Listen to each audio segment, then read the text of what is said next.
ನಮಸ್ತೆ ಫ್ರೆಂಡ್ಸ್. ನಾವು ಇದುವರೆಗೂ ಸೀತಾಮಾತೆ ಹೇಗೆ ಬೆಳೆದ್ ಬಂದ್ಲು, ಸೀತಾಮಾತೆ ಹೇಗೆ ಧ್ಯಾನದಲ್ಲಿ ಹೋದ್ಲು, ಸಮಾಧಿ ಸ್ಥಿತಿಗೆ ಜಾರಿದ್ಲು, ಮತ್ತೆ ರಾಮ ಹೀಗೆ ಕರ್ಕೊಂಡ್ ಅನ್ನೋದನ್ನೆಲ್ಲ ನಾವು ಹಿಂದಿನ ವಿಡಿಯೋದಲ್ಲಿ ತಿಳ್ಕೊಂಡಿದೀವಿ. ಈಗ ರಾಜಕುಮಾರಿ ಸೀತೆಯ ವಿವಾಹದ ಬಗ್ಗೆ ಮೀನಾಕ್ಷಿ ಏನ್ ಹೇಳ್ತಾ ಇದ್ದಾಳೆ ಅನ್ನೋದನ್ನ ತಿಳ್ಕೊಳ್ತಾ ಹೋಗೋಣ. ರಾಜಕುಮಾರಿ ಸೀತೆ ವಿದೇಹವನ್ನ ಆಳೋದು ವಿಧಿಯಲ್ಲಿ ಇರ್ಲಿಲ್ಲ. ಆದ್ರೂ ಕೂಡ ಅದಕ್ಕಾಗಿ ನಾವೆಲ್ಲರೂ ಆಶಿಸಿದ್ವು ಮತ್ತು ಪ್ರಾರ್ಥನೆ ಮಾಡ್ಕೊಂಡ್ವು. ರಾಜ್ಯಾದ್ಯಂತ ಬಾಬಾ ಅವರೊಂದಿಗೆ ಸ್ಥಳೀಯ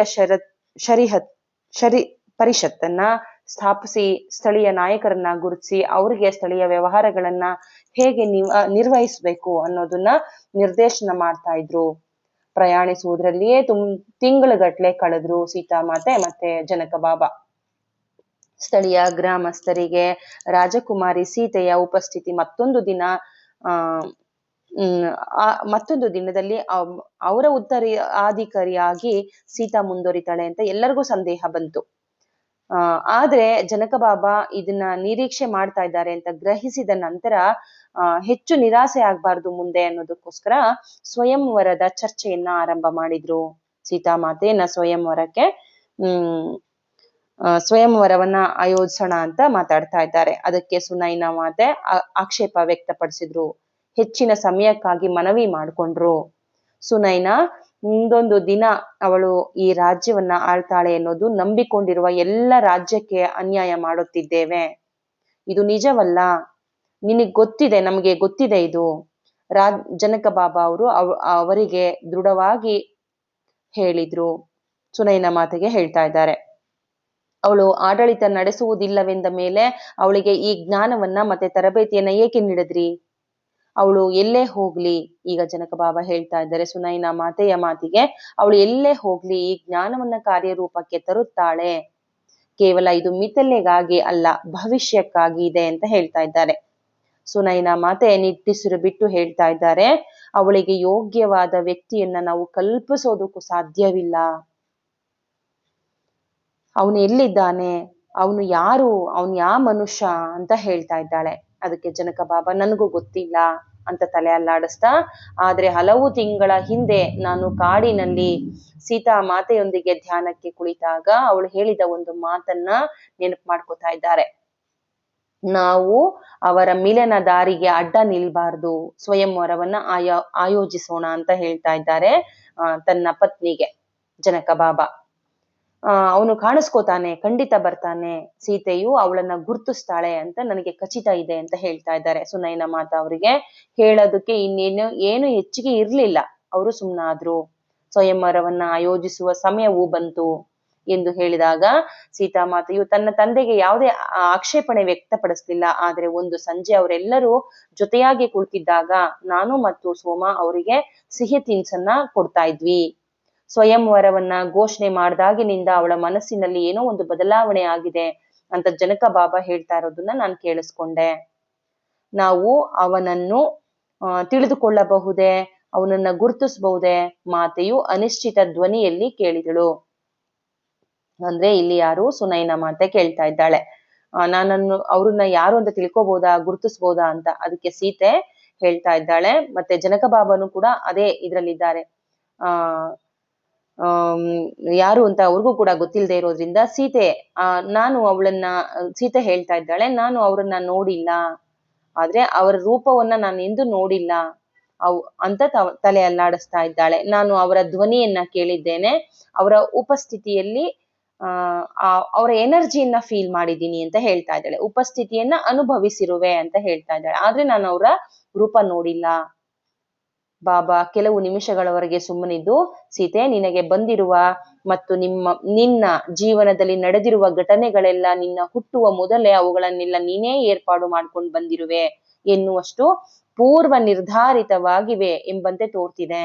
ಇದು ಕೂಡ ಅದೇ ರೀತಿ ಆಗಿರುತ್ತೆ ಎಂಬುದರಲ್ಲಿ ನನಗೆ ಯಾವುದೇ ರೀತಿ ಸಂದೇಹ ಇಲ್ಲ ಅಮ್ಮ ಅಂತ ಹೇಳ್ತಾ ಇದ್ದಾರೆ. ಅವಳು ಮುಗುಳ್ನಗ್ತಾ ಇದ್ದಾಳೆ. ನನ್ನ ಪ್ರತಿಯೊಂದು ಚಿಂತೆಗಳನ್ನ ಹಗುರಗೊಳಿಸುವ ಮಾರ್ಗವು ನಿಮ್ಮಲ್ಲಿದೆ ಅಪ್ಪಾಜಿ. ಈ ಸಂಗತಿಯನ್ನ ನಾನು ನನ್ನ ಮನಸ್ಸಿನಿಂದ ತೆಗೆದಾಕ್ತಾ ಇದ್ದೇನೆ.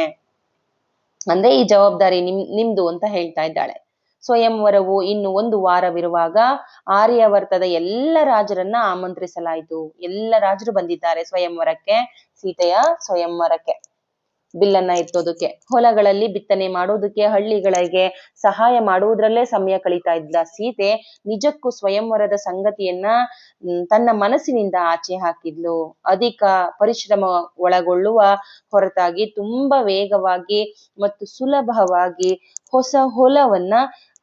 ಹೊಲವನ್ನ ಹೊಸ ನೇಗಿಲಿಂದ ಹೇಗೆ ಅಭಿವೃದ್ಧಿ ಪಡಿಸಿದ್ದಾರೆ, ಅದನ್ನ ಹೇಗೆ ಉಳ್ಬೇಕು ಅನ್ನೋದನ್ನ ಉಪಯೋಗ ಮಾಡೋದನ್ನ ಜನಕ ಬಾಬಾ ಕಲಿಸ್ಕೊಟ್ಟಿದ್ರಲ್ವಾ, ಅದು ನಾನು ಕಲಿಬೇಕು ಅನ್ನೋ ಆಸೆನ ವ್ಯಕ್ತಪಡಿಸ್ಕೊಂಡು ಸ್ವಯಂ ವರವನ್ನ ಬಿಟ್ಟು ಇವಳು ಹೊಲದಲ್ಲಿ ಉಳುಮೆ ಮಾಡೋದಕ್ಕೆ ರೈತರಿಗೆ ಸಹಾಯ ಮಾಡುವ ಇಚ್ಛೆಯನ್ನ ಸೂಚಿಸ್ತಾ ಸೋಮ ಮತ್ತು ನನ್ನನ್ನ ಅಂದ್ರೆ ಇಲ್ಲಿ ಮೀನಾಕ್ಷಿ ಮತ್ತೆ ಸೋಮನನ್ನ ಕರ್ಕೊಂಡು ಹೋಗಿದ್ದಾಳೆ. ಮೀನಾಕ್ಷಿ ಮತ್ತೆ ಸೋಮ ಇಬ್ರನ್ನ ಕರ್ಕೊಂಡು ಹೊಲಕ್ಕೆ ಹೋದ್ಲು. ಅಲ್ಲಿ ದೊಡ್ಡ ಪ್ರತಿರೋಧ ಬಂತು. ಏನಂದ್ರೆ ಈ ಪ್ರಯಾಸಕರ ಕೆಲಸವನ್ನ ಮಾಡೋದಕ್ಕೆ ಮಹಾರಾಜರು ಅವಕಾಶ ಮಾಡಿ ಕೊಡೋದು ಬೇರೆ ವಿಷಯ, ಆದ್ರೆ ರಾಣಿಗ ಮಹಾರಾಜರೇ ಮಾಡಬಾರ್ದು, ಆದ್ರೆ ರಾಣಿ ಮಾಡೋಕ್ ಬಂದಿದ್ದಾರೆ, ನಾನ್ ಬೇಡ ಅಂತ ಹೇಳ್ತಾ ಇದ್ರೆ ಯಾರು ರೈತ ಹೇಳ್ತಾ ಇದ್ದಾನೆ ಬೇಡ ಅಂತ. ಆದ್ರೆ ಮಾತೆ ತುಂಬಾ ಒತ್ತಾಯ ಮಾಡಿದ್ಲು. ಆ ಅವರ್ಣನೀಯ ಶಕ್ತಿಯ ಪ್ರದರ್ಶನದೊಂದಿಗೆ ಏನೇನು ಪ್ರಯಾಸವಿಲ್ಲದೆ ಮುಂದುವರಿಸ್ತಾ ಹೋದ್ಲು. ಹೊಲವನ್ನ ಉಳ್ತಾ ಇದ್ಲು ಅಂತ ಹೇಳ್ತಾ ಇದ್ದಾಳೆ ಇಲ್ಲಿ ಮೀನಾಕ್ಷಿ. ಹಲವಾರು ನಿಮಿಷಗಳ ನಂತರ ಅವಳು ನೇಗಿಲನ್ನ ಬಿಟ್ಟು ಮಂಡಿಯೂರಿ ಕುಳಿತುಕೊಂಡ್ಲು. ಆಳವಾಗಿ ನೆಲವನ್ನ ಅಗಿಯೋದಕ್ಕೆ ಪ್ರಾರಂಭ ಮಾಡಿದ್ಲು. ಅವಳಿಗೆ ಸಹಾಯ ಬೇಕಿರ್ಬಹುದೇನೋ ಅಂತ ನಾವು ಕೂಡ ಭಾವಿಸಿ ಸೋಮ ಮತ್ತು ನಾವು ಅಲ್ಲಿಗೆ ಓಡಿ ಹೋಗಿ ಅವಳ ಹತ್ರ ನಿಂತ್ಕೊಂಡ್ವಿ.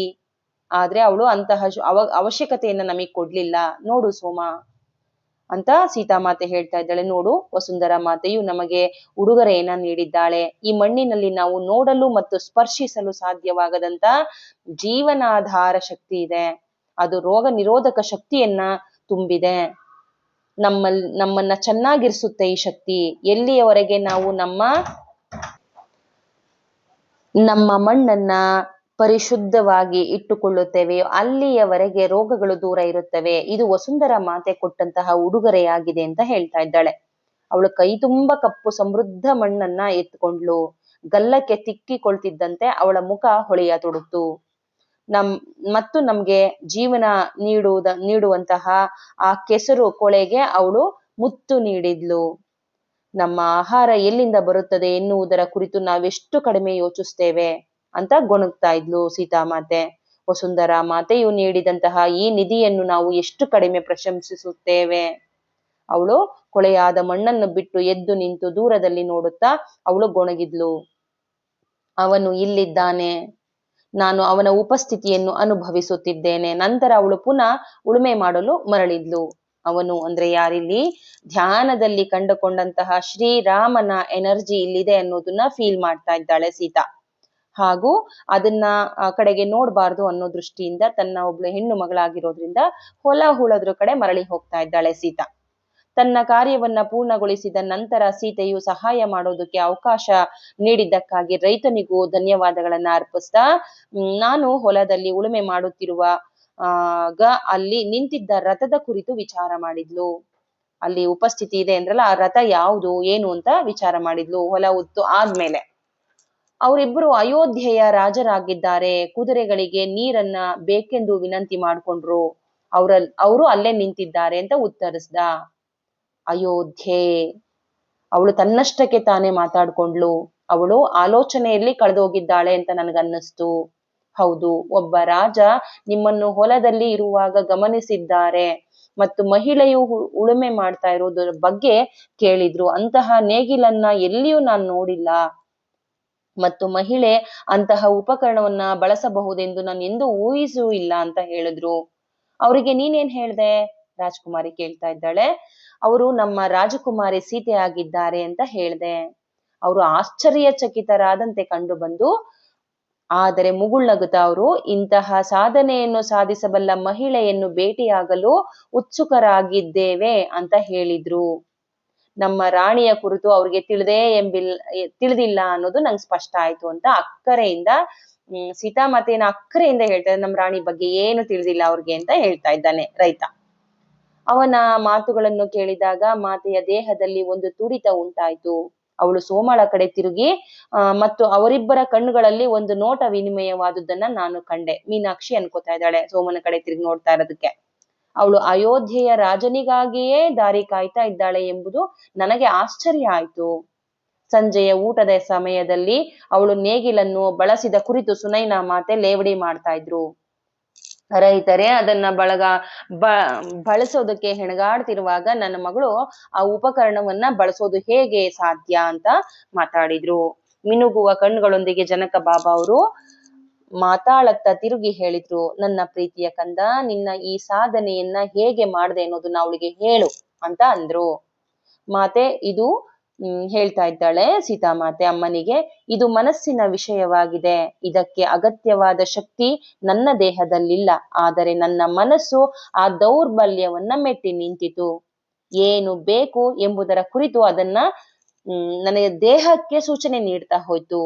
ನಾನು ಆ ದೇಹ ಏನ್ ಮಾಡ್ತಾ ಇದೆ ಅದನ್ನ ಸುಮ್ನೆ ನಾನು ಅನುಸರಿಸ್ತಾ ಹೋದೆ ಅಷ್ಟೇ ಅಂತ ಹೇಳ್ತಾ ಇದ್ದಾಳೆ. ಇದು ಪಿತಾಜಿ ನನಗೆ ಕೊಟ್ಟಂತಹ ತರಬೇತಿ ಆಗಿದೆ ಅಂತ ಸುನೈನಾ ಮಾತೆಗೆ ಸೀತಾಮಾತೆ ಹೇಳ್ತಾ ಇದ್ದಾಳೆ. ಸುನೈನಾ ಮಾತೆ ತಲೆ ಅಲ್ಲಾಡ್ಸಿದ್ರು. ಇಡೀ ರಾಜ್ಯವು ಇದರ ಬಗ್ಗೆ ಮಾತನಾಡಲಿದೆ ಅಂತ ಖಚಿತ ಮಾಡ್ಕೊಳ್ತಾ ಇದ್ದಾರೆ. ಹಂಗ ಅನ್ಕೋತಾ ಇದ್ದೆ, ಇಡೀ ನಮ್ ರಾಜ್ಯವೇ ಮಾತಾಡತ್ತೆ, ನೀನು ಒಲ ಹುತ್ತೆ ಅಂತ ಸುನೈನಾ ಮಾತೆ ಹೇಳ್ತಾ ಇದ್ದಾರೆ.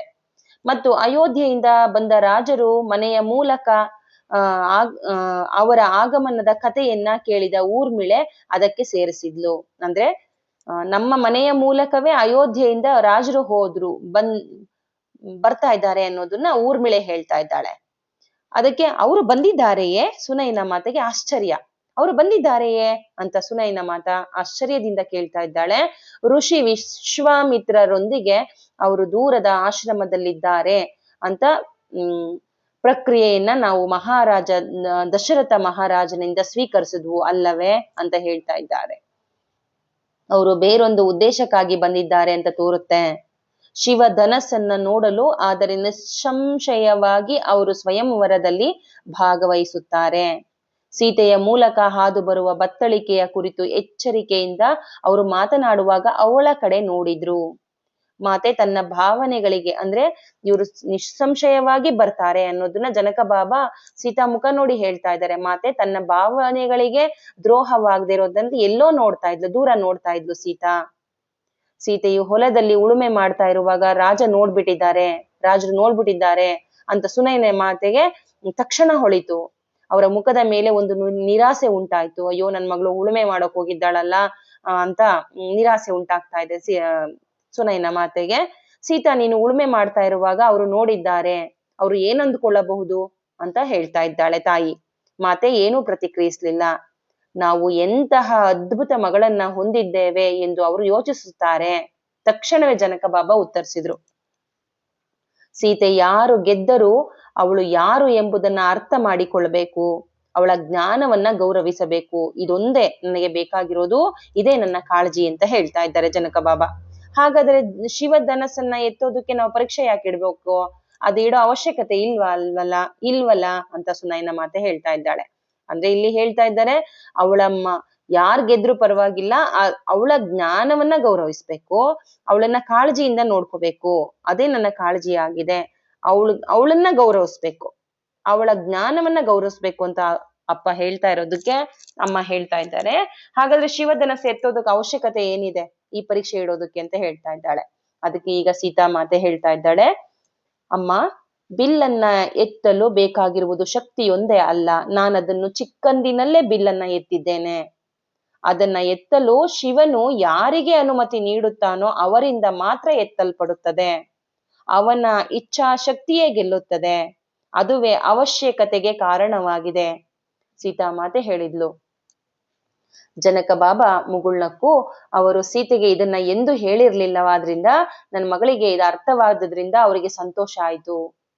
ಅವಳ ಪತಿ ಯಾರೆಂಬುದನ್ನ ಶಕ್ತಿಯೊಂದು ನಿರ್ಧರಿಸೋದಿಲ್ಲ. ಸಾಕ್ಷಾತ್ ಶಿವನ ಇಚ್ಛೆ ಏನಿದೆಯೋ ಅದೇ ನಡೆಯುತ್ತೆ ಅನ್ನೋದನ್ನ ಅರ್ಥ ಮಾಡ್ಕೊಂಡಿದ್ದಾಳೆ ನಮ್ಮ ಸೀತೆ. ಆ ಇಚ್ಛೆ ಸೀತೆಯು ಇಚ್ಛೆ ಆಗಿರುತ್ತೆ ಅನ್ನೋದನ್ನ ಜನಕ ಬಾಬಾ ಅರ್ಥ ಮಾಡ್ಕೋತಾ ಇದ್ದಾರೆ. ಅವರು ಮೊದಲು ಭೇಟಿಯಾದದ್ದು ದೇವಾಲಯದಲ್ಲಿ. ಅಂದ್ರೆ ಸೀತಾ ಮತ್ತೆ ರಾಮರ ಮೊದಲನೆಯ ಭೇಟಿ ನಡೀತಾ ಇದೆ ಇಲ್ಲಿ. ಪಾರ್ವತಿ ದೇವಿಯ ಮೂರ್ತಿಗೆ ಮಾತೆ ಆರತಿ ಮಾಡ್ತಾ ಇರುವಾಗ ಅವನು ದೇವಾಲಯದ ಸೌಂದರ್ಯದ ಕುರಿತು ಕೇಳ್ತಾ ಇದ್ದ. ಯಾರು? ಶ್ರೀರಾಮರು ಅಲ್ಲಿ ದೇವಾಲಯವನ್ನ ನೋಡ್ತಾ ಇದ್ದಾರೆ. ಅಲ್ಲದೆ ಮಿಥಿಲೆಯ ಮರಗಳು, ಬೆಟ್ಟದ ಮೇಲಿನ ಹರಿದು ಬರ್ತಾ ಇದ್ದಂತಹ ಅಲೌಕಿಕ ಗಾನ ಮಾಧುರ್ಯಕ್ಕೆ ಅವನು ಸೆಳೆಯಲ್ಪಟ್ಟ. ಆ ದೇವಸ್ಥಾನದ ಸುತ್ತಲೂ ನೋಡ್ತಾ ಇದನ್ನ ವಾತಾವರಣವನ್ನ ನೋಡ್ತಾ ಇದ್ದಂತಹ ರಾಮನ ಆ ಮನಸ್ಸು ಸೀತಾಮಾತೆ ತಾಯಿ ಪಾರ್ವತಿ ಮಾತೆಗೆ ಹಾಡ್ತಾ ಇದ್ದಂತಹ ಆರತಿ ಹಾಡಿನ ಗಾನ ಮಾಧುರ್ಯದಕ್ಕೆ ಅವನು ಅಲ್ಲಿಗೆ ಬಂದ ರಾಮ ಅಂತ. ದಿವ್ಯ ಗಾನಕ್ಕೆ ಅದು ಅವನ ಇಂದ್ರಿಯಗಳನ್ನ ತಾರಕಕ್ಕೆ ಒಯ್ಯಿತು.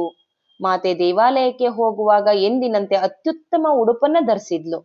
ಉಷಾ ಮತ್ತು ರೋಹಣ ಮತ್ತು ಇಬ್ಬರು ಸೇವಕಿಯರು ಪೂಜೆಗಾಗಿ ಹಣ್ಣು ಹೂಗಳನ್ನು ತೆಗೆದುಕೊಂಡು ಹೋಗಿದ್ರು. ಸೋಮ ಅವರೊಂದಿಗೆ ಹೋಗಿದ್ಲು. ನೋಡಿ ಇಲ್ಲಿ ಸೀತಾಮಾತೆಯ ಮತ್ತೆ ಶ್ರೀರಾಮರ ಬಗ್ಗೆ ಇಲ್ಲಿ ಮೀನಾಕ್ಷಿ ಹೇಳ್ತಾ ಇಲ್ಲ. ಮೀನಾಕ್ಷಿಗೆ ಸೇವಕರು ಬಂದು ಹೇಳಿರುವಂತದ್ದನ್ನ ಇಲ್ಲಿ ನೋಡಿ ಮಾಡ್ತಾ ಇದ್ರು, ಅವ್ರು ಕರ್ಕೊಂಡು ಹೋಗಿದ್ರು, ಅಲ್ಲಿದ್ರು ಅಂತ ಹೇಳ್ತಾ ಇದ್ದಾಳೆ ಮೀನಾಕ್ಷಿ. ಅವರು ಸಮೀಪ ಬಂದಿರೋದನ್ನ ಸೀತಾಮಾತೆ ಗಮನಿಸ್ಲಿಲ್ಲ. ಆದರೆ ಆರತಿ ಮುಗಿಯುತ್ತಾ ಬಂದಂತೆ ಅವಳ ಧ್ವನಿ ಮೃದು ಆಯ್ತು. ಇನ್ನಷ್ಟು ಮೃದುಗೊಳ್ತಾ ಇರೋದನ್ನ ಎಲ್ಲರೂ ಗಮನಿಸಿದ್ರು. ಅವಳು ಮುಗಿದ ಮೇಲೆ ತಿರುಗಿದ್ಲು.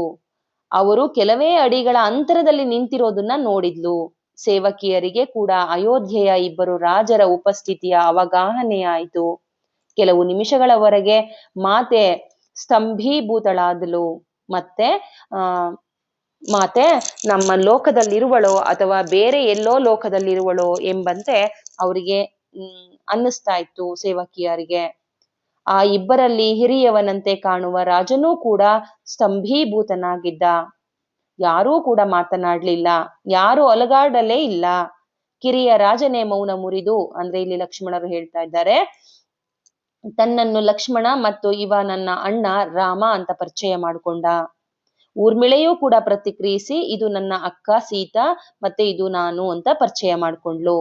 ಇಷ್ಟಾದ್ರೂ ಅಯೋಧ್ಯೆಯ ಹಿರಿಯ ರಾಜಕುಮಾರ ಮತ್ತು ಮಾತೆಯ ಮಧ್ಯೆ ಮೌನವಿತ್ತು. ಇಷ್ಟಾದ್ರೂ ಅವರು ಒಬ್ಬರನ್ನೊಬ್ಬರು ಬೆರಗುಗೊಂಡವರಂತೆ ನೋಡುತ್ತಲೇ ನಿಂತಿದ್ರು. ಅವರ ಮಧ್ಯೆ ಏನು ನಡೆಯುತ್ತಿತ್ತು ಎಂಬುದು ಯಾರಿಗೂ ತಿಳಿದಿರ್ಲಿಲ್ಲ. ಹಾಗಾದ್ರೆ ನೀವು ರಾಜ್ಕುಮಾರಿ ಸೀತಾ? ಕೊನೆಗೂ ಶ್ರೀರಾಮನೇ ಕೇಳ್ದ. ನಿನ್ನೆ ನಾನು ನಿಮ್ಮನ್ನ ಹೊಲದಲ್ಲಿ ನೋಡ್ದೆ. ನಿಮ್ಮ ಮಾತೃ ಪ್ರೇಮದಿಂದ ಮಗುವನ್ನ ಎತ್ತಿಕೊಳ್ಳುವಂತೆ ಅತ್ಯಂತ ಕೋಮಲತೆಯಿಂದ ಮಣ್ಣನ್ನ ಎತ್ತಿ ನಿಮ್ಮ ಗಲ್ಲಕ್ಕೆ ಒತ್ತಿಕೊಳ್ತಾ ಇರೋದನ್ನ ನಾನು ದೂರದಿಂದ ನೋಡ್ದೆ ಅಂತ ಹೇಳ್ತಾ ಇದ್ದಾನೆ ಶ್ರೀರಾಮ. ಹೌದು, ಅದು ನಾನೇ.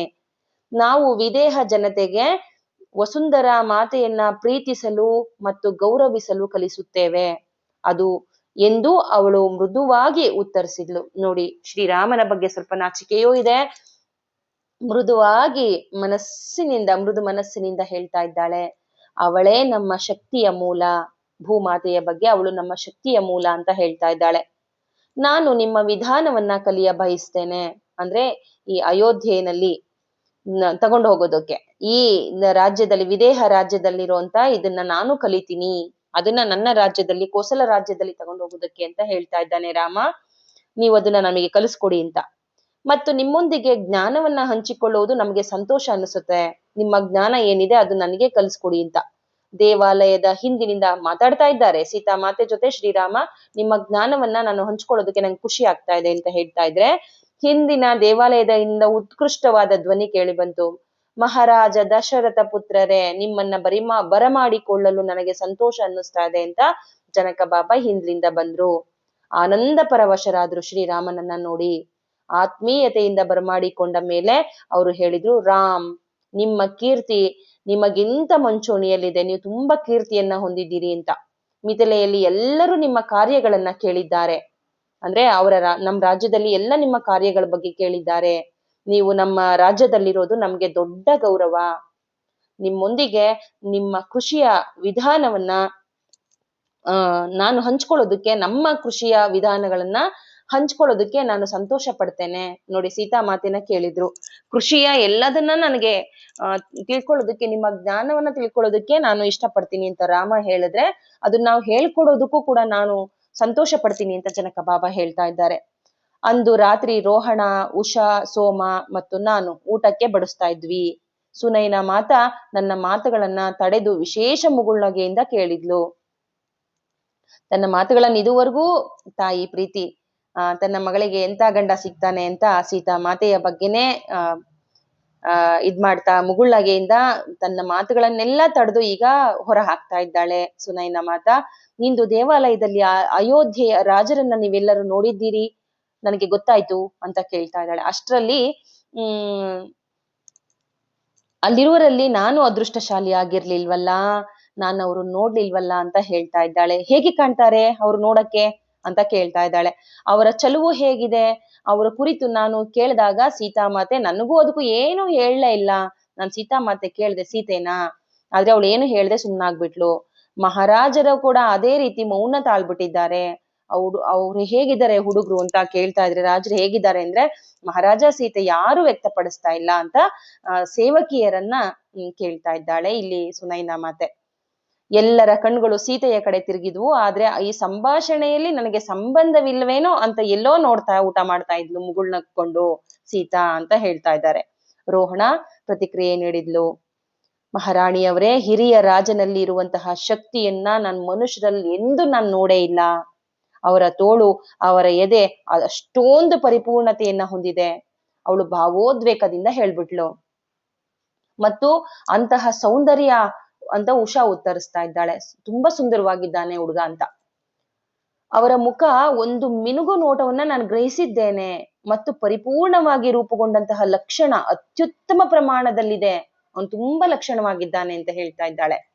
ಹೆಚ್ಚು ವಿವರಣೆಯನ್ನ ನೀಡೋದಕ್ಕೆ ಮತ್ತೆ ಹೇಳು ಅವನ ಬಗ್ಗೆ ಹೇಳು ಅಂತ ಸುನೈನ ಮಾತೆ ಒತ್ತಾಯ ಮಾಡ್ತಾ ಇದ್ದಾಳೆ.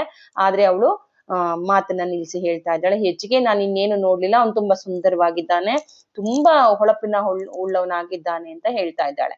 ಮತ್ತು ಮೀನಾಕ್ಷಿ ನೀನು ಅಂತ ಸುನೈನ ಮಾತೆ ಕೇಳಿದಾಗ, ಕ್ಷಮಿಸಿ ನಾನಲ್ಲಿರ್ಲಿಲ್ಲ, ನಾನಲ್ಲಿ ಹೋಗಿರ್ಲಿಲ್ಲ ಅಂತ ಹೇಳ್ತಾ ಇದ್ದಾಳೆ. ಸೋಮಾಳತ್ತ ತಿರುಗ್ಬಿಟ್ಟು ಅವಳು ಉತ್ಸುಕತೆಯಿಂದ ಸೋಮನನ್ನ ಕೇಳ್ತಾ ಇದ್ದಾಳೆ. ಅವರಲ್ಲಿ ನೀನೇನ್ ಕಂಡೆ ಅಂತ ಕೇಳ್ತಾ ಇದ್ದಾಳೆ. ಸೋಮ ಉತ್ತರಿಸ್ಲಿಲ್ಲ. ಹೀಗಾಗಿ ಮಹಾರಾಣಿಯು ಅವಳನ್ನ ಇನ್ನೂ ಕೂಡ ಹೇಳು ಅಂತ ಸೋಮನ ಪೀಡಿಸ್ತಾ ಇದ್ದಾಳೆ. ನಮ್ಮೊಂದಿಗೆ ಹಂಚಿಕೊಳ್ಳೋದಕ್ಕೆ ಮತ್ತೆ ಅವರೆಲ್ಲರೂ ಹಿರಿಯರಾದ ರಾಮನ ಕುರಿತು ಹೇಳ್ತಿದ್ದಾರೆ ಅಂತ ನನಗೆ ಅನ್ನಿಸ್ತು. ನಿನಗೆ ಹೇಗೆ ಕಾಣ್ತಾ ಇದ್ದಾರೆ, ರಾಮನ ಬಗ್ಗೆನೇ ಹೇಳ್ತಾ ಇದ್ದಾರೆ ಇವರೆಲ್ಲರೂ ಅಂತ ಸೋಮ ಅನ್ಕೋತಾ ಇದ್ದಾಳೆ. ಮತ್ತೆ ಇವರೆಲ್ಲರೂ ಅನ್ಕೋತಾ ಇದ್ದಾರೆ ಶ್ರೀರಾಮನ ಬಗ್ಗೆನೇ ಹೇಳ್ತಾ ಇದ್ದಾರೆ ಅಂತ. ನಿನಗೆ ಹೇಗೆ ಕಾಣ್ತಾ ಇದ್ದಾರೆ ಅಂತ ಹೇಳು ಸೋಮ ಅಂತ ಒತ್ತಾಯ ಮಾಡ್ತಾ ಇದ್ದಾಳೆ ಇಲ್ಲಿ ಸುನೈನ ಮಾತೆ. ಮಹಾರಾಣಿಯವರೇ, ನನ್ನನ್ನ ದಯವಿಟ್ಟು ಕ್ಷಮಿಸಿ, ಆದರೆ ನಿಮ್ಮ ಪ್ರಶ್ನೆಗೆ ಹೇಗೆ ನಾನು ಉತ್ತರಿಸ್ಬೇಕು ಅಂತ ನಂಗೆ ತಿಳಿತಾ ಇಲ್ಲ. ನಿನ್ನ ಮಾತಿನ ಅರ್ಥವೇನು ಅಂತ ಇವಳು ಇದ್ ಮಾಡ್ತಾ ಇದ್ದಾಳೆ. ಹೇಳು ಅಂತ. ನೀನ್ ಅಲ್ಲಿದ್ದೆ ಅಲ್ವಾ ಅಂತ ಮಹಾರಾಣಿ ಹೇಳ್ತಾ ಇದ್ದಾರೆ. ಅವರ ಅಪರೂಪದಿಂದ ಹೊರಸೂಸುವ ಬೆಳಕಿನ ಕಿರಣಗಳಿಗೆ ನಾನು ಕುರುಡಳಾಗಿದ್ದೆ. ನಾನು ಕುರುಡಳಾಗೋಗ್ಬಿಟ್ಟೆ. ಅಷ್ಟೊಂದು ಬೆಳಕನ್ನ ಪ್ರಕಾಶಮಾನ ಚುಮ್ತಾ ಇತ್ತು. ಬೆಳಕು ಇನ್ನಷ್ಟು ಪ್ರಖರವಾಗಿ ಹೊಳಿತಾ ಇತ್ತು. ನನ್ನ ಕಣ್ಣುಗಳನ್ನ ನಾನು ಬೇರೆ ಕಡೆ ತಿರುಗಿಸ್ಬಿಟ್ಟೆ. ನನ್ ನೋಡಕ್ಕೆ ಆಗ್ತಿರ್ಲಿಲ್ಲ ಆ ಬೆಳಕನ್ನ. ಅಷ್ಟೊಂದು ಬೆಳಕು ಬರ್ತಾ ಇತ್ತು. ನೋಡಿ, ನಾನು ಪದೇ ಹೇಳ್ತಾ ಇದ್ದೀನಿ, ಸೋಮ ಕೂಡ ಧ್ಯಾನ ಮಾಡ್ತಾಳೆ. ಅವಳಿಗೆ ಧ್ಯಾನಿ ಆಗಿರೋದ್ರಿಂದ ಯಾವ ಪ್ರಕಾಶ, ಯಾವ ಲೈಟ್, ಯಾವ ಧ್ಯಾನ ಶಕ್ತಿ, ಯಾವ ಆರ ಅನ್ನೋದನ್ನ ಸ್ವಲ್ಪ ಮಟ್ಟಿಗೆ ತಿಳ್ಕೊತಾ ಇದ್ದಾಳೆ. ಸ್ವಲ್ಪ, ತುಂಬಾ ಜಾಸ್ತಿ ಅಲ್ಲ, ಸ್ವಲ್ಪ ಮಟ್ಟಿಗೆ. ಇವಳಿಗೆ ಕೊನೆವರೆಗೂ ಇದೇ ಆಗೋದು.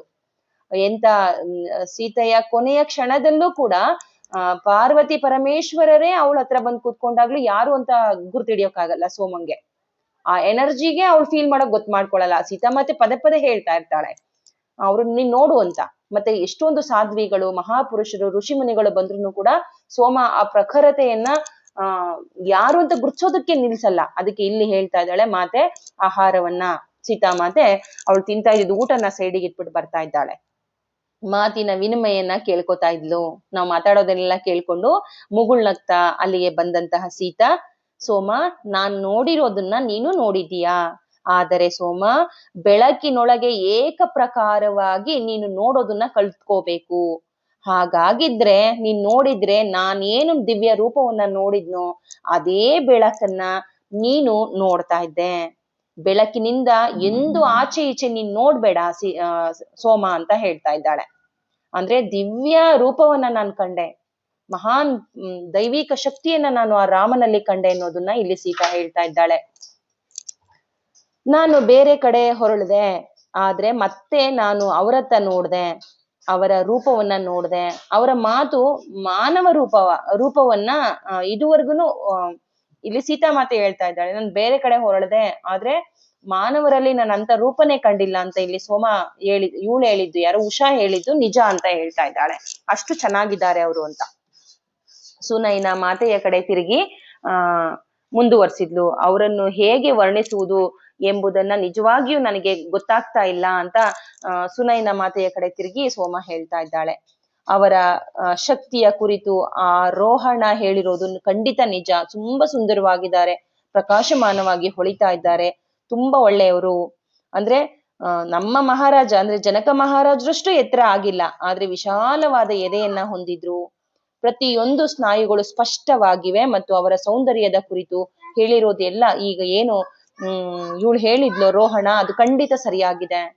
ತೆಳ್ಳಗಿನ ನೇರವಾದ ಮೂಗು ಮತ್ತು ಪೂರ್ಣ ತುಟಿಗಳ ಮುಖ ಲಕ್ಷಣಗಳ ಅತ್ಯಂತ ಉತ್ತಮವಾಗಿದ್ದಾರೆ, ಅವರು ತುಂಬಾ ಚೆನ್ನಾಗಿದ್ದಾರೆ ಅಂತ. ಅವರ ಮೈಬಣ್ಣ ಮಾತೆಗಿಂತಲೂ ಕೂಡ ಇನ್ನೂ ಚೆನ್ನಾಗಿದೆ, ಮಾತೆಗಿನ್ನ ಇನ್ನೂ ಹೊಳಿತಾ ಇದ್ದಾರೆ, ಅಷ್ಟು ಚೆನ್ನಾಗಿದೆ ಮೈಬಣ್ಣ. ಮಾತೆಯಷ್ಟೇ ಕಲರು ಬಣ್ಣ ಅಷ್ಟೇ ಇದೆ, ಆದ್ರೆ ಇನ್ನೂ ಹೊಳಿತಾ ಇದ್ದಾರೆ, ಬಂಗಾರದಂತೆ ಕಂಗೊಳಿಸ್ತಾ ಇದ್ದಾರೆ ಅಂತ ಹೇಳ್ತಾ ಇದ್ದಾಳೆ.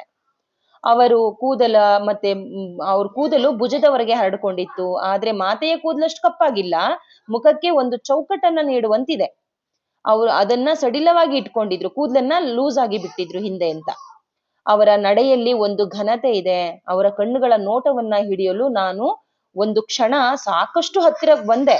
ಅಂದ್ರೆ ಅವ್ರು ಏನ್ ನೋಡ್ತಾ ಇದ್ದಾರೆ ಅನ್ನೋದನ್ನ ನೋಡೋಕ್ ಬಂದೆ, ಆದ್ರೆ ಸೀತಾಮಾತೆ ನಮ್ಮ ಮಾತೆಯ ಕಣ್ಗಳಿಂದ ನಾನು ಏನು ನೋಡಿದ್ದನ್ನ ವಿವರಿಸಕ್ ಆಗೋದಿಲ್ವೋ ಅದೇ ರೀತಿ ಆ ರಾಮನಲ್ಲೂ ಕೂಡ ಅದನ್ನೇ ವರ್ಣಿಸಲಾಗದೆ ಇರುವಂತ ಶಬ್ದಗಳು ನನಗೆ ಹೇಳೋದಕ್ ಶಬ್ದನೇ ಇಲ್ಲ.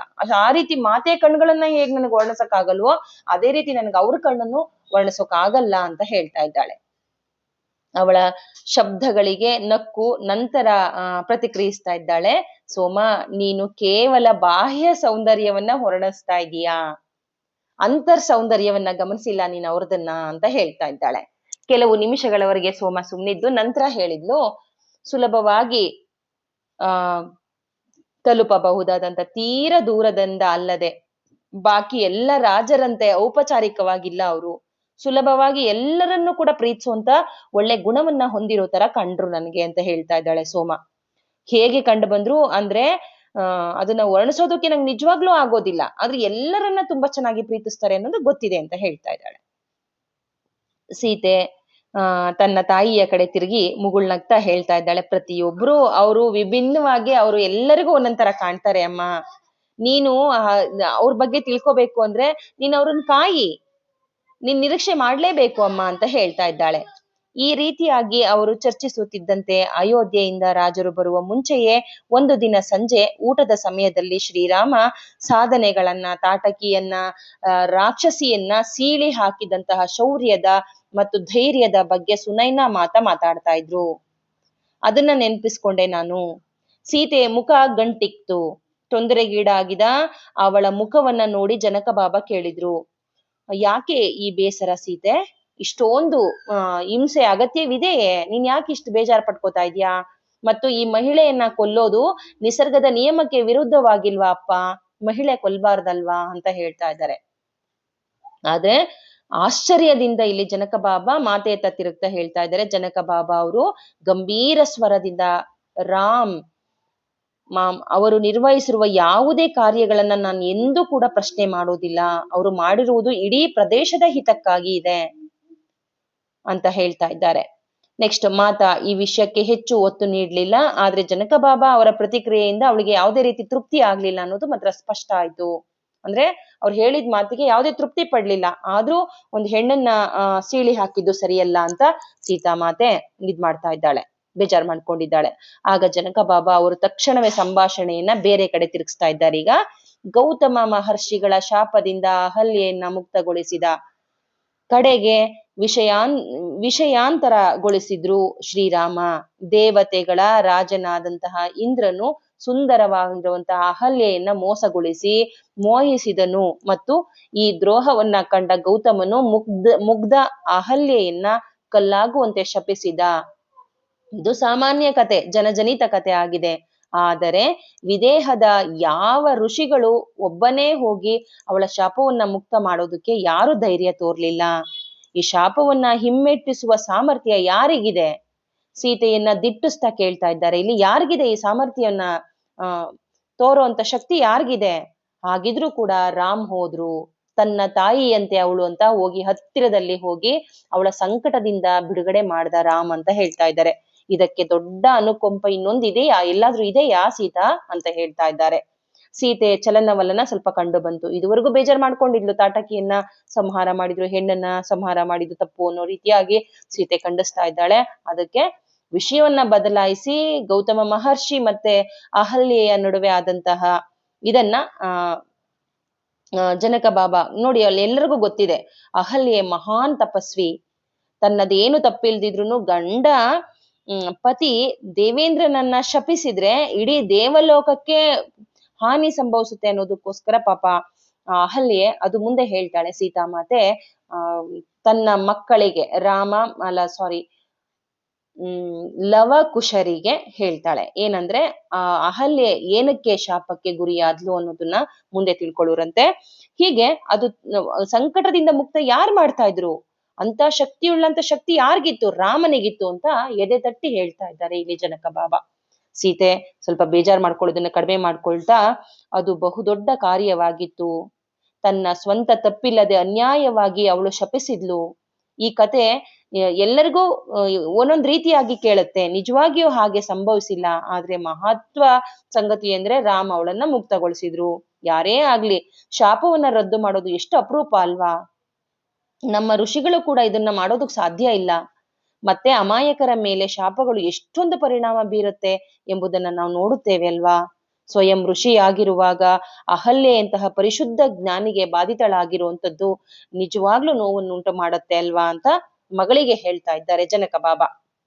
ಆಗ ಸೀತೆ ಬಹುಶಃ ಒಂದು ದಿನ ಯಾರಾದ್ರೂ ಇದನ್ನ ಸರಿಪಡಿಸೋದಕ್ಕೆ ಸಾಧ್ಯವಾಗ್ಬೋದು, ಮತ್ತೆ ಋಷಿಗಳು ತಮ್ಮ ಅಧಿಕಾರ ದುರುಪಯೋಗ ಪಡಿಸ್ಕೊತಾ ಇರೋದನ್ನ ಯಾರಾದ್ರೂ ಶಮನ ಮಾಡ್ಬೋದು ಅನ್ನೋದನ್ನ ಆಗತ್ತೆ, ಮುಂದೆ ಆ ಸಮಯ ಬರ್ತಾ ಇದೆ ಅನ್ನೋದನ್ನ ಜನಕ ಬಾಬಾ ಹೇಳ್ತಾ ಇದ್ದಾರೆ. ಇದುವರೆಗೂ ನೋಡಿ ಅವರ ಕಾಲದಲ್ಲಿ ಅಂದ್ರೆ ತ್ರೇತಾಯುಗದಲ್ಲಿ ಋಷಿಗಳ ಇದು ಜಾಸ್ತಿ ಇತ್ತು, ಇದು ನಡೀತಾ ಇತ್ತು. ಆಶ್ರಮದಲ್ಲಿ ಧ್ಯಾನಿಗಳಾಗಿರೋದ್ರಿಂದ ಅವರ ಮಾತುಗಳು ನಡೀತಾ ಇದ್ವು. ಅಂದ್ರೆ ಶಾಪವಾಗಿ ಪರಿವರ್ತನೆ ನೋಡಿ, ಅಹಲ್ಯ ಇಲ್ಲಿ ಆಗಿದ್ದಾಳೆ, ಜೊತೆಗೆ ಮೀನಾಕ್ಷಿಯ ವಂಶದಲ್ಲಿ 5 ತಲೆಮಾರಿಗೆ ವಂಶ ಶಾಪ ಅನ್ನೋದು ಬಂದಿದೆ. ಇದೆಲ್ಲನ ಖಂಡಿಸ್ತಾ ಇದ್ದಾಳೆ ಸೀತಾ. ಈಗ ಆಗ್ಬಾರ್ದು ಶಾಪ ಅನ್ನೋದು, ಮುಂದೆ ನಡಿಬಾರ್ದು ಅನ್ನೋದನ್ನ ಮುಂದೆ ಜನಕ ಬಾಬಾ ಹೇಳ್ತಾ ಇದ್ದಾರೆ. ಇದೆಲ್ಲ ನಿಂತೋಗುತ್ತೆ ಅಂತ ಹೇಳ್ತಾ ಇದ್ದಾರೆ. ನಾನು ಈ ಸಂಭಾಷಣೆಯನ್ನ ನೆನಪಿಸ್ಕೊಳ್ತಾ ಇದ್ದಂತೆ ತಾಟಕಿಯ ಹತ್ಯೆಯ ಮೇಲೆ ಮಾತೆ ಕಳವಳ ಉಂಟಾಗಿದ್ದನ್ನ, ಮತ್ತೆ ಅಯೋಧ್ಯೆಯ ರಾಜನ ಬಗ್ಗೆ ಏನಾದ್ರೂ ಪ್ರಭಾವ ಬೀರ್ಬಹುದೇ, ಅಂದ್ರೆ ಈ ರಾಮನ ಬಗ್ಗೆ ಇದುವರೆಗೂ ಒಪ್ಕೊಂಡಿರುವಂತ ಸೀತನ್ ಮನಸ್ಸಲ್ಲಿ ಏನಾದ್ರೂ ತಾಟಕಿಯ ಹತ್ಯೆ ಮಾಡಿದ್ದಾನೆ ಅಂತ ಏನಾದ್ರೂ ಬದಲಾಯಿಸಬಹುದಾ ಅಂತ ನನಗೆ ಕಳವಳ ಆಗ್ತಾ ಇತ್ತು. ಆದ್ರೆ ಅಯೋಧ್ಯೆಯ ರಾಜನ ಭಾವನೆಗಳ ಮೇಲೆ ಅದ್ಯಾವುದೇ ಪ್ರಭಾವ ಬೀರ್ಲಿಲ್ಲ, ದುರಾದೃಷ್ಟವಶಾತ್ ಅವಳು ಆಗ ವರ್ತಿಸ್ಲಿಲ್ಲ ಅಂತ ಹೇಳ್ತಾ ಇದ್ದಾಳೆ. ಈಗ ಶಿವಧನಸ್ಸಿನ ಬಗ್ಗೆ, ಸ್ವಯಂವರದ ಬಗ್ಗೆ ಹೇಳ್ತಾ ಇದ್ದಾರೆ. ಬಹಳಷ್ಟು ತಲೆಮಾರುಗಳಿಂದ ಅರಮನೆಯ ದೇವಾಲಯದಲ್ಲಿ ಶಿವಧನಸ್ಸು ವಿಶ್ರಾಂತಿ ಪಡಿತಾ ಇತ್ತು. ವರ್ಷಗಳು ಕಳೆದಂತೆ ಅರಮನೆಯ ಪುನರ್ ನವೀಕರಣವಾದ್ರೂ ಕೂಡ, ದೊಡ್ಡದಾಗಿ ಅರಮನೆಯನ್ನ ವಿಸ್ತರಣೆ ಮಾಡಿ ಪುನರ್ ನಿರ್ಮಾಣ ಮಾಡಿದ್ರು ಕೂಡ, ಆ ಪ್ರಕ್ರಿಯೆ ಎಷ್ಟೇ ಜರುಗಿದ್ರು ಕೂಡ ಆ ಶಿವಧನಸ್ಸು ಇಟ್ಟಲ್ಲಿಯೇ ಇತ್ತು. ಅದು ನಮ್ಮ ರಾಜ್ಯದ ಇತಿಹಾಸದ ಭಾಗವಾಗಿತ್ತು. ಪರಶುರಾಮರು ಅವರು ತಮ್ಮ ಕಾರ್ಯವನ್ನ ಮುಗಿಸಿದ ನಂತರ ಜನಕ ಬಾಬಾರ ಪೂರ್ವಜರಿಗೆ ಧನಸ್ಸನ್ನ ಕೊಟ್ಟಿದ್ದಾರೆ ಎಂಬುದು ರಾಜ್ಯದ ಪ್ರತಿಯೊಬ್ಬರಿಗೂ ಗೊತ್ತಿತ್ತು. ಇದು ವಿಷ್ಣುವಿನ 6ನೇ ಅವತಾರವಾದ ಪರಶುರಾಮ್ರವರು ತಮ್ಮ ಹದ್ದು ಮೀರಿ ಎಲ್ಲೆಡೆ ಸಂಘರ್ಷವನ್ನ, ಹಿಂಸಾತ್ಮಕ ಶಕ್ತಿಯನ್ನ ಹೊರಸೂಸ್ತಾ ಇದ್ದಂತಹ ಕ್ಷತ್ರಿಯರನ್ನ ಭೂಮಂಡಲದಿಂದ ಮುಕ್ತಗೊಳಿಸೋದಕ್ಕೆ, ದುಷ್ಟಶಕ್ತಿಗಳನ್ನ ಹೋಗ್ಲಾಡ್ಸೋದಕ್ಕೆ, ತನ್ನ ಕಾರ್ಯವನ್ನ ಮಾಡೋದಕ್ಕೆ ಶ್ರೀ ಮಹಾದೇವನಿಂದ ಧನಸ್ಸನ್ನ ಪಡೆದಿದ್ರು. ಮಹಾದೇವ ಅಂದ್ರೆ ಶಿವನಿಂದನೇ ನೇರವಾಗಿ ಪಡ್ಕೊಂಡು ಬಂದು ಆ ಧನಸ್ಸಿನಿಂದ ಅವ್ರನ್ನೆಲ್ಲ ಸಂಹಾರ ಮಾಡಿದ್ರು. ಆ ಧನಸ್ಸಿನ ಶಕ್ತಿ ಅವಹೇಳನ ಆಗದೆ ಈ ರಾಜ್ಯದಲ್ಲಿ ಮುಂದುವರಿಬೇಕು ಅಂತ ಅವರ ಇಚ್ಛೆ ಆಗಿರೋದ್ರಿಂದ ಇಲ್ಲಿ ಇಟ್ಟಿದ್ರು ಅದನ್ನ ಅಂತ ಹೇಳ್ತಾ ಇದ್ದಾರೆ. ನೋಡಿ, ಇಲ್ಲಿ ಹೇಳ್ತಾ ಇದ್ದಾರೆ, ಯಾವುದೇ ಅವಹೇಳನವಾಗದೆ ಈ ರಾಜ್ಯವು ಇದನ್ನ ಚೆನ್ನಾಗಿ ನೋಡ್ಕೊಳ್ಳುತ್ತೆ ಅನ್ನೋದು ಗೊತ್ತಿದ್ರಿಂದ ಇಲ್ಲಿ ಇಟ್ರು ಧನಸ್ಸನ್ನ. ಕೇವಲ ಇದು ಪೂಜೆಗಾಗಿ ಉಪಯೋಗಿಸಲ್ಪಟ್ಟಿತ್ತು ಅಷ್ಟೇ. ಎಂದೂ ಕೂಡ ಯುದ್ಧಕ್ಕಾಗಿ ಇದನ್ನ ಯಾರು ಉಪಯೋಗಿಸಲ್ಲ ಅಂತ ಪರಶುರಾಮರಿಗೆ ಗೊತ್ತಿತ್ತು. ವಿದೇಹ ರಾಜ್ಯಕ್ಕೆ ಅದಕ್ಕಾಗಿ ವಿದೇಹ ರಾಜ್ಯಕ್ಕೆ ಕೊಟ್ರು. ನಮ್ಮದು ಧರ್ಮದ ಆಡಳಿತ, ಧರ್ಮದ ಆಳ್ವಿಕೆ. ಅಂದ್ರೆ ಸಶಸ್ತ್ರಗಳನ್ನ ನಾವು ಉಪಯೋಗಿಸೋದಿಲ್ಲ. ನಾವು ನೆರೆಹೊರೆಯನ್ನ ಜಯಿಸೋದಕ್ಕೆ, ರಾಜ್ಯ ವಿಸ್ತಾರ ಮಾಡೋದಕ್ಕೆ, ಶಕ್ತಿಯುತವಾಗಿ ಬೆಳೆಯೋದಕ್ಕೆ ನಾವು ಉಪಯೋಗ ಮಾಡೋದಿಲ್ಲ. ನಾವು ಯುದ್ಧ ಮಾಡೋದಿಲ್ಲ ಅನ್ನೋದನ್ನ, ಜೊತೆಗೆ ಸೈನ್ಯವನ್ನು ಕೂಡ ಮತ್ತೆ ಶಸ್ತ್ರಾಸ್ತ್ರವನ್ನ ನಾವು ಯಾವುದೇ ರೀತಿ ಹಣ ಹೂಡಿಕೆ ಮಾಡಲ್ಲ ಅನ್ನೋದು ಗೊತ್ತಿದ್ರಿಂದ ಋಷಿಗಳ ಜ್ಞಾನ ಮತ್ತೆ ಸರ್ವಶ್ರೇಷ್ಠ ನಿಧಿ ಅಂತ ನಾವು ತಿಳ್ಕೊಂಡ ಬುದ್ಧಿವಂತ ರಾಜ್ಯ ಅಂತ ತಿಳ್ಕೊಂಡಿದ್ರಿಂದನೇ ಮುಂದೇನು ಇದೇ ನಡೆಯುತ್ತೆ ಅಂತ ಗೊತ್ತಾಗಿ ಪರಶುರಾಮರು ಮುಂಗಾಣಿಕೆಯನ್ನ ಇದನ್ನ ಕೊಟ್ಟಿದ್ರು. ಅದ್ರಿಂದನೇ ಶಿವಧನಸ್ಸು ನಮ್ಮ ರಾಜ್ಯದಲ್ಲಿತ್ತು ಅಂತ ಹೇಳ್ತಾ ಇದ್ದಾಳೆ ಸೀತಾ. ಬಿಲ್ಲನ್ನು ಎದೆಗೆ ಏರಿಸುವುದು ಸೀತಾಮಾತೆಯ ವಿವಾಹಾರ್ತಿಯ ಅಗತ್ಯವಾಗಿರಬೇಕು ಅಂತ ಸಂದೇಶವನ್ನ ಧ್ಯಾನದಲ್ಲಿ ಜನಕ ಬಾಬಾ ಪಡಿತಾರೆ. ನೋಡಿ, ಸೀತೆಯ ಗಂಡ ಯಾರು ಅಂತ ಧ್ಯಾನಕ್ಕೆ ಕುಳಿತುಬಿಟ್ಟಿದ್ದಾರೆ ಜನಕ ಬಾಬಾ. ಬಿಲ್ಲನ್ನ ಎದೆಗೆ ಯಾರು ಎತ್ತಿ ಏರಿಸ್ತಾರೋ ಅವನೇ ಸೀತೆಯ ಗಂಡ ಅಂತ ಸಂದೇಶವನ್ನ ಧ್ಯಾನದಲ್ಲಿ ಪಡೆದಿದ್ದಾರೆ ಜನಕ ಬಾಬಾ. ಇದು ಕೇವಲ ಪರಿವರ್ತನೆಯ ಸಂಗ್ರಹವಾಗಿದೆ ಎಂಬುದು ಅವರಿಗೆ ತಿಳಿದಿತ್ತು. ಅಂದ್ರೆ ಇಲ್ಲಿ ಏನೋ ಒಂದು ನಾವ್ ಇದುವರೆಗೂ ಇಟ್ಕೊಂಡಿರೋದು, ಇದು ಏನೋ ಒಂದು ಪರಿವರ್ತನೆ ಮಾಡ್ತಾ ಇದೆ. ಈ ರಾಜ್ಯದಲ್ಲಿ ಸೀತಾಮಾತೆ ಮತ್ತೆ ಇಬ್ಬರ ದೇವತೆಗಳ ಸಮ್ಮಿಲನ ಮಾಡೋದಕ್ಕೆ ಪರಿವರ್ತನೆಗೋಸ್ಕರ ಇಲ್ಲಿ ಪರಶುರಾಮರು ಇಲ್ಲಿ ಬಿಲ್ಲನ್ನ ಇಟ್ಟಿದ್ದಾರೆ ಅನ್ನೋದು ಇವ್ರಿಗೆ ಗೊತ್ತಾಗ್ತಾ ಇದೆ ಜನಕ ಬಾಬಾ ಅವ್ರಿಗೆ. ಬಿಲ್ಲನ್ನು ಎತ್ತಿ ಯಾರೇ ಆಗಲಿ ಕೇವಲ ಮಿಥಿಲೆಯ ಅನರ್ಘ್ಯ ರತ್ನವಾದಂತಹ ರಾಜಕುಮಾರಿ ಸೀತೆಯನ್ನ ಅಲ್ಲದೆ ಅವಳೊಂದಿಗೆ ಈ ಬಿಲ್ಲಿನ ಶಕ್ತಿಯನ್ನ ಮತ್ತು ರಕ್ಷಣೆಯನ್ನು ಕೂಡ ತೆಗೆದುಕೊಂಡು ಹೋಗ್ತಾರೆ. ನೋಡಿ, ಹೇಳ್ತಾ ಇದ್ದಾನೆ ಮನಸ್ಫೂರ್ತಿಯಾಗಿ. ನೋಡಿ, ಹೇಳ್ತಾ ಇದ್ದಾಳೆ, ನನ್ನ ಮಗಳ ಸೀತೆಯನ್ನ ವಿವಾಹ ಯಾರಾಗ್ತಾರೆ ಅಂತ ಧ್ಯಾನಕ್ಕೆ ಕುಳಿತುಕೊಂಡಿದ್ದಾರೆ ಜನಕ ಬಾಬಾ. ಜೊತೆಗೆ ಅಲ್ಲಿ ಮೆಸೇಜ್ ಬಂದಿದೆ, ಈ ಬಿಲ್ಲನ್ನ ಯಾರು ಎದೆಗೆ ಎತ್ತಿ ಏರಿಸ್ತಾರೋ ಅವರೇ ಸೀತೆಯ ಪತಿ ಅಂತ, ಅವನೇ ವಿವಾಹ ಆಗೋದು ಅಂತ. ಹಾಗಾಗಿ ಇವ್ರು ಹೇಳ್ತಾ ಇದ್ದಾರೆ, ಈ ಮಿಥಿಲೆಯ ಅನರ್ಘ್ಯ ರತ್ನವಾಗಿರುವಂತ ನನ್ನ ಮಗಳು ರಾಜಕುಮಾರಿ ಸೀತೆಯನ್ನ ಅಲ್ಲದೆ ಈ ಬಿಲ್ಲಿನ ಶಕ್ತಿ, ಮಹಾನ್ ಶಕ್ತಿ, ಅಂದ್ರೆ ಇದುವರೆಗೂ ಯಾರಿಗೂ ಎತ್ತಕ್ಕಾಗದಿರೋ ಎಂತೆಂತ ದೈತ್ಯ ಶಕ್ತಿಗಳು. ರಾವಣನೇ ಬರ್ತಾನೆ ಫ್ರೆಂಡ್ಸ್ ಇಲ್ಲಿ. ಅವನು ಎಷ್ಟೊಂದು ಮಹಾನ್ ಸಾಧ್ವಿ ಆಗಿರ್ತಾನೆ, ಧ್ಯಾನ ಸಾಧ್ವಿ ಆಗಿರ್ತಾನೆ ಅಂದ್ರೆ ಅದು ನೀವು ಮುಂದೆ ತಿಳ್ಕೊಳ್ತಾ ಹೋಗ್ತೀರಾ. ಅಷ್ಟೊಂದು ಶಕ್ತಿಯನ್ನ ಹೊಂದಿರ್ತಾನೆ. ಮಂತ್ರವನ್ನ ಬೇರೆಯವರ ಮನಸ್ಸಲ್ಲೋಗಿ ಅದನ್ನ ಕದ್ದು ಆ ಮಂತ್ರದ ಮೂಲಕ ಅಲ್ಲೊಂದು ಒಂದು ಡಾರ್ಕ್ ಎನರ್ಜಿಸ್ನ ಸೃಷ್ಟಿ ಮಾಡ್ತಾ ಇರ್ತಾನೆ. ಮತ್ತೆ ಜೊತೆಗೆ ಅಲ್ಲಿ ಒಂದು ರಕ್ಷಣೆಯನ್ನ ಅವನ ಅಧೀನದಲ್ಲಿ ಇಟ್ಕೊಳ್ಳೋ ಪ್ರಯತ್ನ ಮಾಡ್ತಾ ಇರ್ತಾನೆ ಎಲ್ಲ ಪ್ರದೇಶವನ್ನು.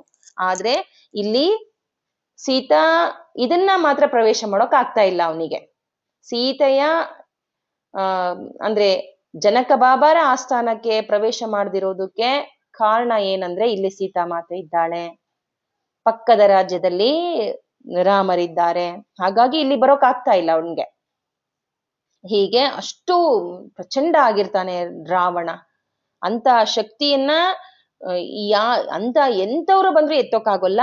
ಅಂತದನ್ನ ಈಗ ಶಿವನ ಆಶೀರ್ವಾದ ಇರೋನು ಮಾತ್ರನೇ ಬಂದು ಎತ್ತಬೇಕು ಅಂತ ಏನಿರತ್ತೆ ಹೇಳ್ತಾ ಇದ್ದಾನೆ. ಈ ಬಿಲ್ಲಿನ ಶಕ್ತಿಯ ಜೊತೆ ಸಖತ್ತು ಶಕ್ತಿ ಇರತ್ತೆ ಅದ್ರಲ್ಲಿ.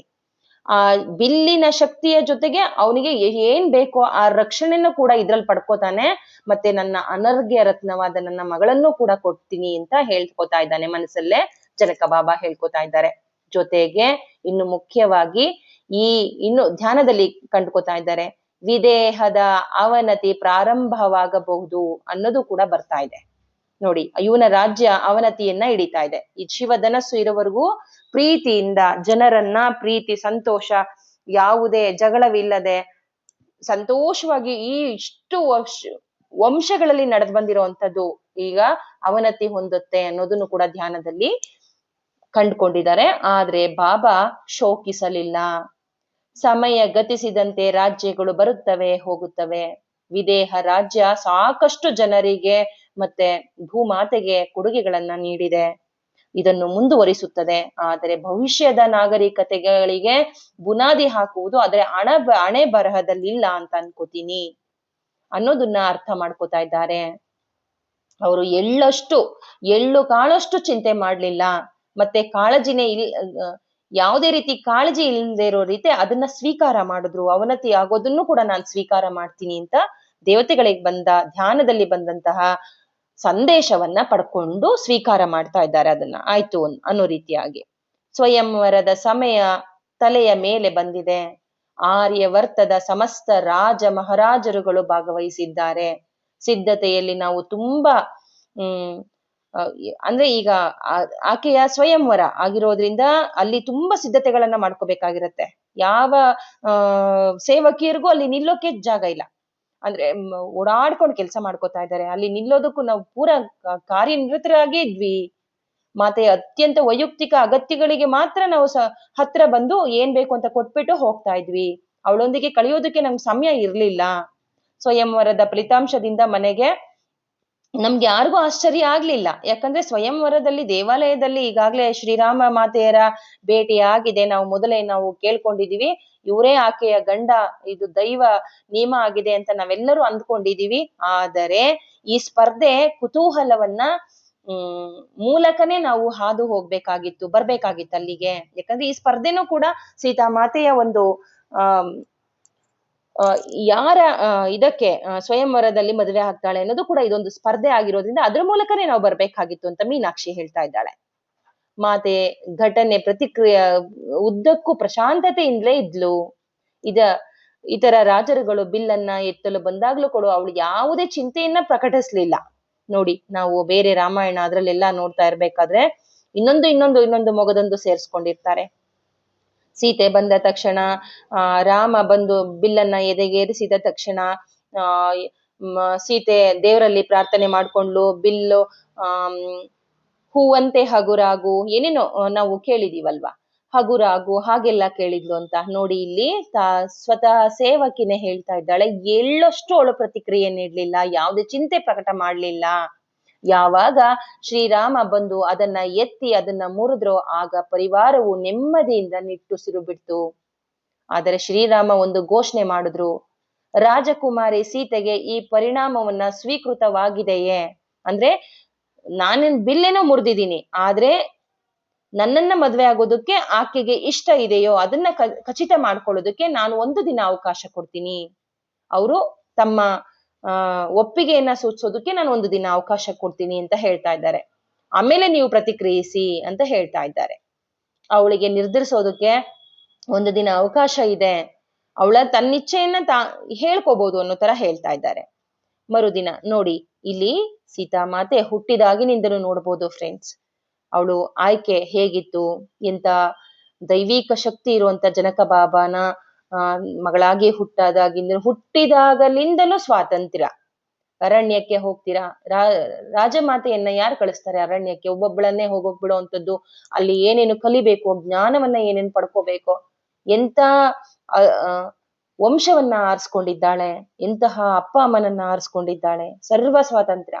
ಈಗ ನೋಡಿ, ರಾಮನಲ್ಲೂ ಕೂಡ ಮಹಾನ್ ದೈತ್ಯ ಶಕ್ತಿಯಾಗಿರೋ, ಮಹಾನ್ ದೈವಿಕ ಶಕ್ತಿಯಾಗಿರೋ ಶ್ರೀರಾಮನನ್ನ ಆರಿಸ್ಕೊಂಡಿದ್ದಾಳೆ. ರಾಮ ಕೂಡ ಹೇಳ್ತಾ ಇದ್ದಾನೆ, ಇದೇನು ಅಲ್ಲ, ಈ ಬಾಣವನ್ನ ಎತ್ತೋದು ಯಾವುದು ಅಲ್ಲ, ಆದರೆ ಸೀತಾ ಮಾತೆ ಅಂತಿಮ. ನನ್ನನ್ನ ವಿವಾಹ ಮಾಡ್ಕೊಳ್ಳೋದಕ್ಕೆ ಅವ್ರಿಗೆ ಇನ್ನೂ 1 ದಿನ ಅವಕಾಶವಿದೆ, ಅವರ ಉತ್ತರ ಬರ್ಬೇಕು ಅಂತ ಕೇಳ್ತಾ ಇದ್ದಾನೆ. ಇದು ಜೀವನ ಪರ್ಯಂತ ಇರುತ್ತೆ ಫ್ರೆಂಡ್ಸ್. ಸೀತಾ ಮಾತೆಯ ವಿರುದ್ಧವಾಗಿ ಅವಳು ಸರ್ವ ಸ್ವತಂತ್ರಳಾಗಿರ್ತಾಳೆ ಶ್ರೀರಾಮನ ಕಾಲದಲ್ಲೂ. ಆದ್ರೆ ಹೇಳ್ತಾರೆ, ಅವಳು ಸೀತೆ ಪತಿವ್ರತೆನ ಅಂತ ಕೇಳೋದಕ್ಕೆ ಇದ್ರಲ್ಲಿ ಮುಳುಗಿಸಿದ್ರು, ಅದು ಏನೇನೋ ಕಥೆಗಳನ್ನ ಕೇಳ್ತೀವಿ. ಇದೆಲ್ಲ ತಪ್ಪು. ಇಲ್ಲಿ ಎಷ್ಟು ಚೆನ್ನಾಗಿ ಸೋಮ ಅನ್ನೋ ಕತೆ ವಿವರಿಸ್ತಾ ಹೋಗ್ತಾಳೆ ಅಂದ್ರೆ, ಶ್ರೀರಾಮ ಸೀತಾ ಮಾತೆಯ ಒಂದು ಮಾತಿಗೂ ಕೂಡ ಅವಳು ಇಚ್ಛೆಯಿಂದನೇ ನಡೀತಾ ಹೋಗ್ತಾಳೆ. ಅವಳು ಸ್ವತಂತ್ರವಾಗೇ ಇರ್ತಾಳೆ ಫ್ರೆಂಡ್ಸ್. ಅದನ್ನ ನೀವು ನೋಡ್ತೀರಾ. ಅದಕ್ಕೆ ಇಲ್ಲಿ ಸೀತಾ ಬಗ್ಗೆನೇ ಇಷ್ಟು ಚೆನ್ನಾಗಿ ವರ್ಣಿಸಿದ್ದಾಳೆ ದೇನಾ ಮೇರಿಯಂ ಅಂತ ಹೇಳ್ಬೇಕು. ನಿಜವಾಗ್ಲು ಹೆಮ್ಮೆ ಅನ್ಸುತ್ತೆ ಇದನ್ನ ಹೇಳೋದಕ್ಕೆ. ನೆಕ್ಸ್ಟ್ ಇದನ್ನ ಮುಂದುವರಿಸ್ತಾ ಹೋಗೋಣ. ಮುಂದಿನ ಮರುದಿನ ಮುಂಜಾನೆ ಶ್ರೀರಾಮ ತನ್ನ ಸಹೋದರನೊಂದಿಗೆ ಅರಮನೆಯಲ್ಲಿ ಬಂದ್ರು. ನೋಡಿ ಈಗಾಗ್ಲೇ ಮಾತೆ ಜನಕ ಬಾಬಾ ಮತ್ತು ಸುನೈನ ಆಪ್ತವಾಗಿ ಸಮಯ ಕಳೀತಾ ಇದ್ರು. ಶ್ರೀರಾಮನ ಜೊತೆ ಆಪ್ತವಾಗಿ ಕಳೀತಾ ಇದ್ರು. ಅಂದ್ರೆ ಇಲ್ಲಿ ಸೀತಾಮಾತೆ ಒಪ್ಪಿಗೆಯನ್ನ ಸೂಚಿಸಿ ಆಗಿದೆ, ಆದ್ರಿಂದ ತನ್ನಳಿಯ ಅನ್ನೋ ರೀತಿಯಾಗಿ ಆಪ್ತವಾಗಿ ಅಲ್ಲಿ ಕಳೀತಾ ಇದ್ದಾರೆ ಎಂಬುದೊಂದನ್ನ ಬಿಟ್ಟು ಅಲ್ಲಿ ಏನು ಮಾತನಾಡ್ಲಿಲ್ಲ ಎಂಬುದನ್ನ ನಾವು ಅಲ್ಲಿ ನಾವು ಏನ್ ಮಾತಾಡ್ತಾ ಇದ್ರು ಅನ್ನೋದು ನಮ್ಗೆ ಗೊತ್ತಾಗ್ಲಿಲ್ಲ. ನಾವೆಲ್ಲ ಆಚೆ ಬಂದ್ವಿ, ಅವ್ರು ಏನ್ ಮಾತಾಡ್ಕೊಂಡಿದಾರೋ ಗೊತ್ತಿಲ್ಲ. ಸುದ್ದಿ ಸಾಮಾನ್ಯವಾಗಿ ಅರಮನೆಯ ಮೂಲಕ ಬಹಳ ವೇಗವಾಗಿ ಪ್ರಯಾಣಿಸುತ್ತದೆ. ಅಂದ್ರೆ ಇಲ್ಲಿ ನೋಡಿ, ಒಬ್ರಿಗೆ ಗೊತ್ತಾದ್ರೆ ಅಲ್ಲಿ 1000 ಜನಕ್ಕೆ ಗೊತ್ತಾದಂಗೆ ಸೈನಿಕರೆಲ್ಲ ಮಾತಾಡ್ಕೊಂಡ್ಬಿಡ್ತಾರೆ, ಸೇವಕರೆಲ್ಲ ಮಾತಾಡ್ಕೊಂಡ್ಬಿಡ್ತಾರೆ, ಇಡೀ ರಾಜ್ಯಕ್ಕೆ ಹೊರಡುತ್ತೆ, ಗೊತ್ತಾಗ್ಬಿಡತ್ತೆ ಅವ್ರು ಮಾತಾಡಿದ್ದು. ಅಲ್ಲಿ ನಮ್ಗೆ ಎಲ್ಲವೂ ಶೀಘ್ರವಾಗಿ ತಿಳಿದ್ ಬಿಡ್ತಿತ್ತು. ಒಬ್ಬ ಸೇವಕನಿಂದ ಇನ್ನೊಬ್ಬನಿಗೆ, ಇನ್ನೊಬ್ಬನಿಂದ ಮತ್ತೊಬ್ಬನಿಗೆ, ಹೀಗೆ ನಮ್ಗೆ ಎಲ್ಲವೂ ಗೊತ್ತಾಗ್ಬಿಡ್ತಾ ಇತ್ತು. ರಾಜಮಾತೆ ಮತ್ತೆ ಸೀತಾಮಾತೆ ರಾಜ ಪರಿವಾರದಲ್ಲಿ ಏನ್ ಮಾತಾಡ್ಕೊತಾ ಇದ್ರು ಅನ್ನೋದು ನಮಗ್ ಗೊತ್ತಾಗ್ತಾ ಇತ್ತು. ಈ ರೀತಿಯಾಗಿ ನಾವು ನಮ್ಮ ಪ್ರೀತಿಯ ಜನಕ ಬಾಬಾ ಮತ್ತು ಮಾತೆಯ ಕುರಿತು ಬಹಳಷ್ಟು ಕಥೆಗಳನ್ನ ಕೇಳಿದ್ದೇವೆ.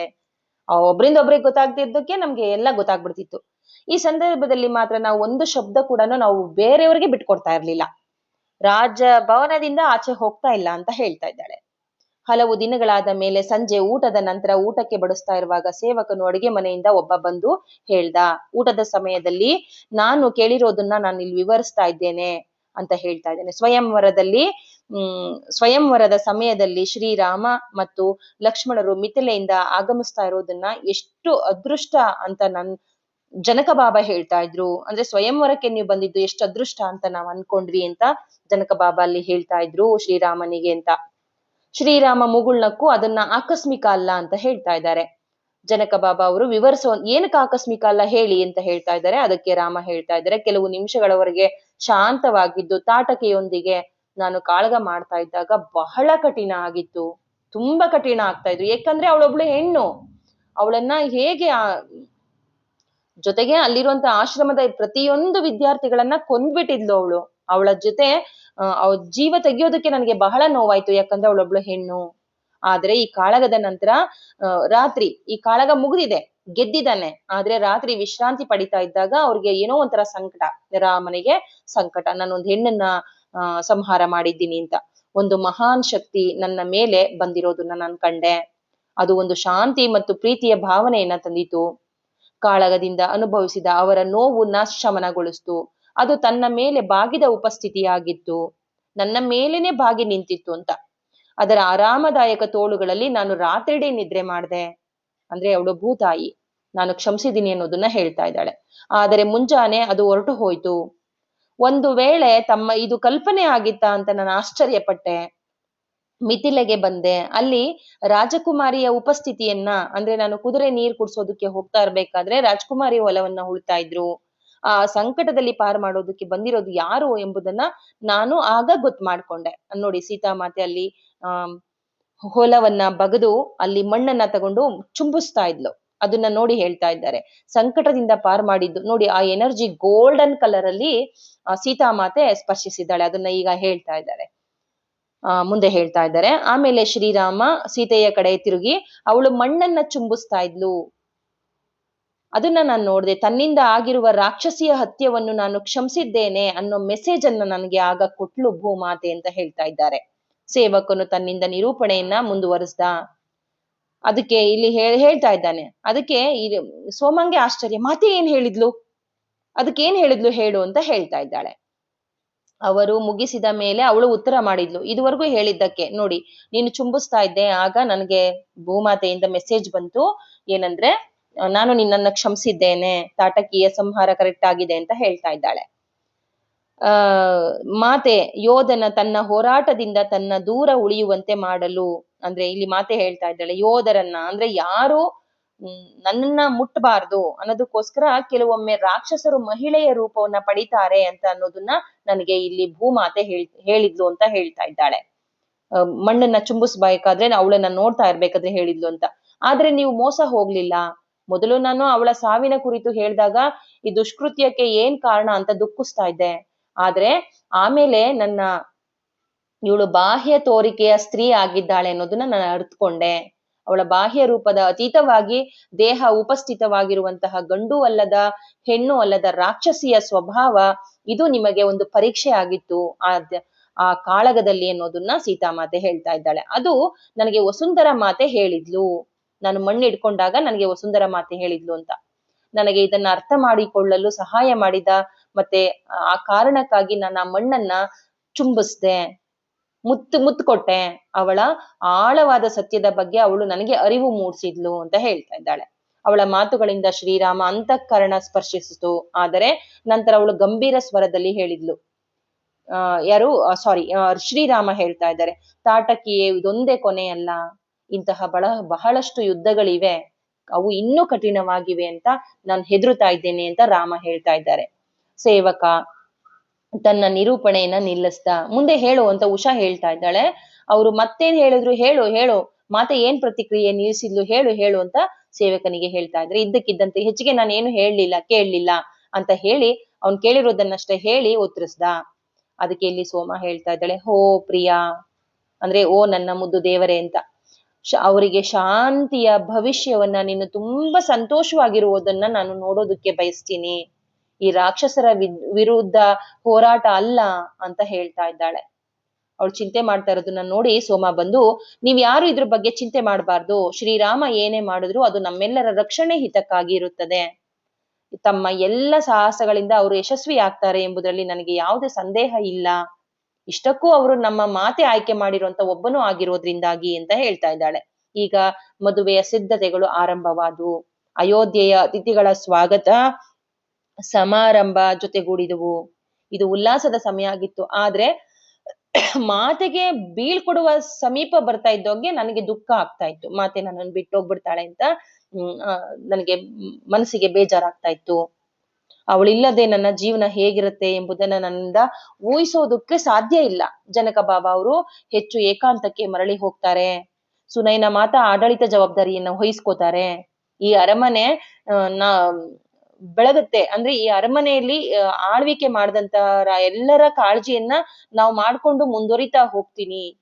ಇಷ್ಟೇ ನನ್ನ ಜೀವನ ಅಂತ ಬೇಜಾರ್ ಮಾಡ್ಕೊಂಡು ನೋಡ್ತಾ ಇದ್ದಾಗ, ವಾಸ್ತವಿಕತೆಗೆ ಒಪ್ಪಿಕೊಳ್ಳೋದ್ರಲ್ಲಿದ್ದಾಗ ಒಂದು ಭರವಸೆ ಮತ್ತು ಸಾಧ್ಯತೆಯ ಹೊಸ ಕಿಟಕಿಯೊಂದು ತೆರೆಯಿತು. ನೋಡಿ, ಒಂದು ಭರವಸೆ ಬಂತು ಅಂತ ಹೇಳ್ತಾ ಇದ್ದಾಳೆ. ಖುಷಿ ಸಂತೋಷವನ್ನ ಹೇಳ್ತಾ ಇದ್ದಾಳೆ. ಏನು ಸಂತೋಷ ಅನ್ನೋದನ್ನ ಮುಂದಿನ ವಿಡಿಯೋದಲ್ಲಿ ನೋಡೋಣ friends. Thank you so much.